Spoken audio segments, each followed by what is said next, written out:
తల్లి ఏనాటికి జరగని కొలది నీ ఆశీర్వాద గొలవే లేకపోతే నేనెంతటి వాడవు.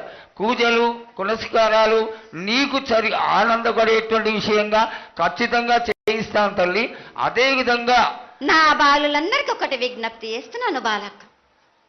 నన్ను కొల్చేవారే కాదు, నా అలంకరణ చేసేవాళ్ళు కానీ, నా ముందుండే వాళ్ళే కానీ నాకు మాత్రం తప్పనిసరిగా విధి విధానంగా నాకు జరిపించండి. అమ్మా తప్పకుండా చేస్తాను తల్లి.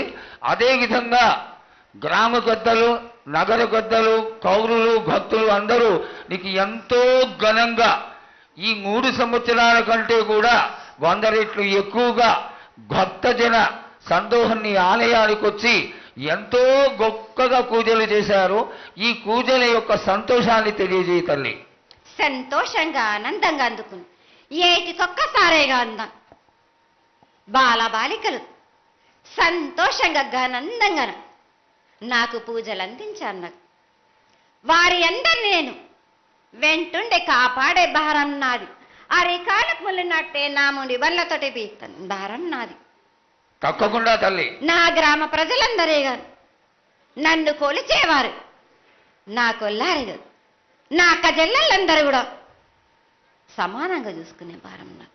తప్పకుండా ఏటికొక్కసారే కాదు,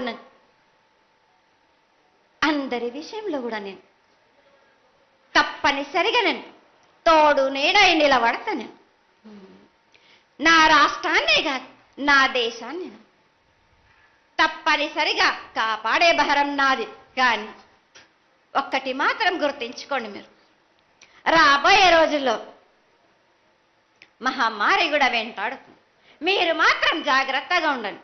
మీరు పాటించవలసినవి పాటించండి. అగ్ని ప్రమాదాలు కూడా జరుగుతాయి. వీటి గురించి కూడా తప్పనిసరిగా ముందే హెచ్చరిస్తున్నా నేను.